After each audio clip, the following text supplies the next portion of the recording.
You've tuned in to the Top 10 Gardener with garden expert Ken Lain. Join him daily as he answers timely garden questions that are sure to make a difference in your gardens. Now, welcome your host, Ken Lain.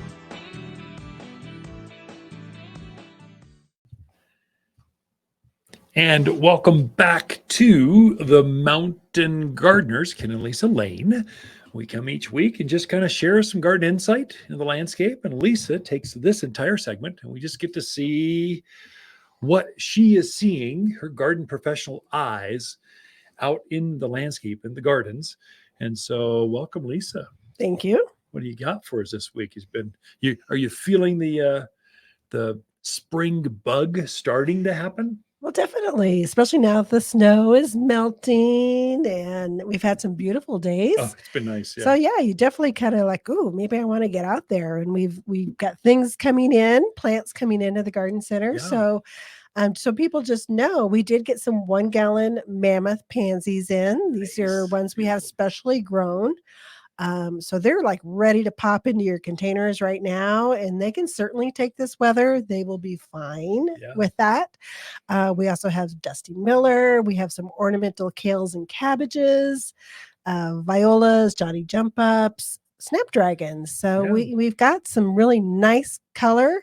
If you need to refresh your pots and just bring a little color into your world, we got it. I love those Lenten roses that you had come, or what's the other name of that? Lenten rose. Hellebores. Helleborus. Both so the Latin name. They're striking. I love that black one. That white with the dusty pink in the middle of it. It's glorious. They're all spring. They're all very early spring to late winter bloomers. This is the time when you find them at garden centers. If you're coming in end of April and May, we're not going to have any of these things you just mentioned. Right. We're moving over to geraniums, petunias, and zinnias, and all the summer things. So you plant these things now, and they last until summer hits.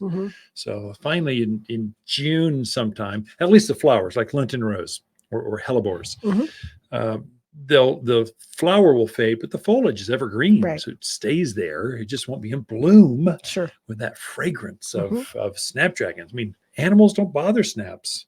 That is true. I mean, deer, javelina, they leave snapdragons alone. So plant those if you're in the forest. There's nothing like a giant pansy. Oh, those mammoth pansy, huge. They're like bigger than a silver dollar. Do people even understand how big a silver dollar is? Am I talking to only 60-year-old, only our people our age, and all younger folks have never seen? They don't have silver dollars on my Apple Pay phone. You know, so many places you go. I was in the airport because I was flying to see our grandson, and I bought something in one of the stores. And I was going to pay cash for it, and they're like, "Oh, we don't take cash." Oh, really? That's interesting. I'm like, and I think that's becoming more and more common, which is a topic for another show. Yeah. But speaking of silver dollars, and I think it will become a thing of the past. Even credit cards. You can just have it on your phone, tap this. You know, you don't even put the card in the slot anymore. You just tap it, or everything is tapped anymore. I don't know how secure it is. It's supposed to be more secure. Okay. But what do we know?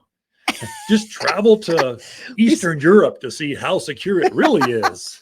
Pickpockets are... Or not. Anyway, what kind of garden topics we got? Well, anyway, so yes, we have a lot of those wonderful spring little flowers if you want to redo your pots, but we also got in our fiber pot roses. Oh, nice. Yeah. So the fiber pot roses are dormant, but they have really nice, usually 3 to 5 real super nice canes on them, good sized canes, which are your starts for your new growth in the spring. And then they're also fully rooted out in their container, fiber container. So I'd probably call it like a 3-gallon container. Yeah, probably right. So it's got a nice root system in there, fully formed. So it can go into the ground now and be perfectly happy. It's not like it'd be really hard to gill it. Let me put it that way, unless you just kept it way too wet. But you have so much more forgiveness with these rooted out roses that are dormant to plant this time of year than you do any other time. Yeah. So fiber pots. So you plant the pot and just take it out of the wrapping, put it in the ground with the pot, and the roots go right through the basically peat moss based a pot. Mhm. And so it's so easy to plant them. They're a good root size.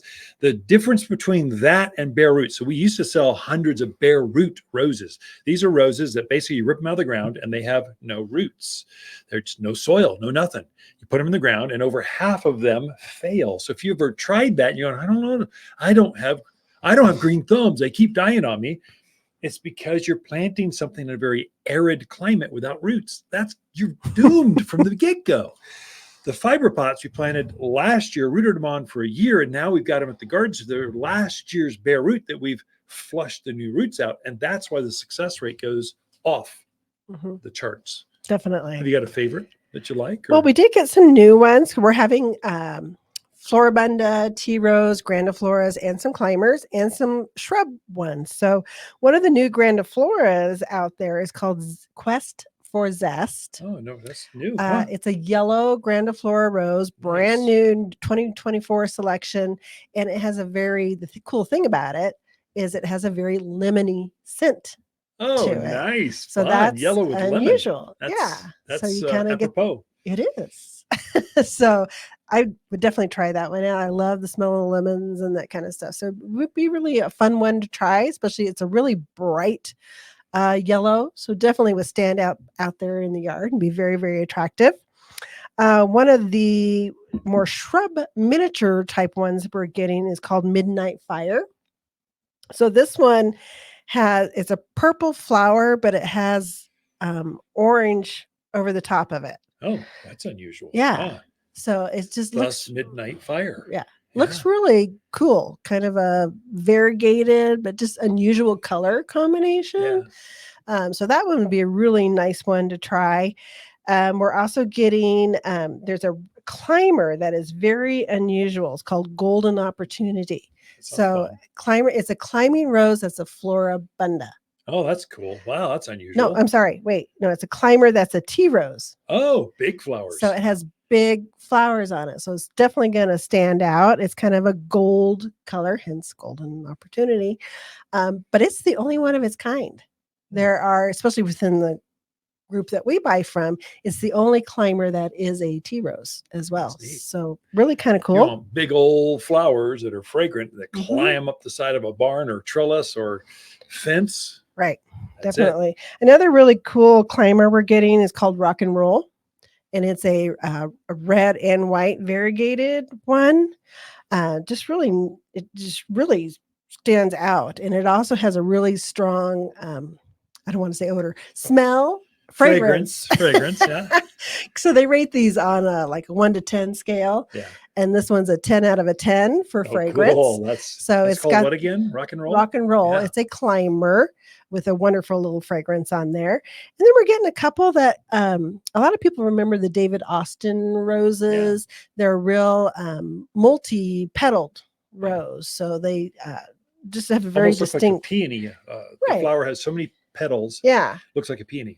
Right. So we're getting two of those. We're getting the Queen Elegance. Very nice. Yes. And it's a pink one that's very multi-petaled, and then also all dressed up, which is another kind of pinkish color that just have that real full look to them. Yeah. And then of course we're getting some of our standards.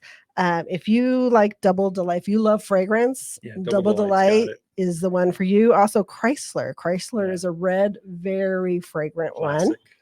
We're getting the Don Juan, which is a red climbing rose, which I think that rose has been around since the beginning of time. Yeah. It's a pretty red. It's a big flower. Very dark red, big flower, just a consistent bloomer, does really, really well. We're getting, what was the other one I was looking at? Ginger Snap was a real pretty orange color. Drop Dead Red, which is a tea rose, which is just a really nice dark red as well.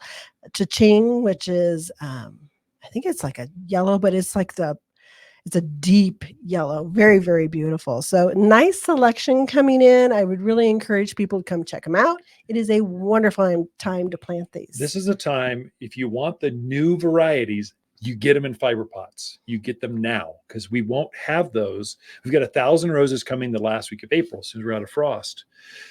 But those are all the standard ones. You don't have we have more roses, but less choices for the new the latest, greatest, the ones you're seeing in all the magazines.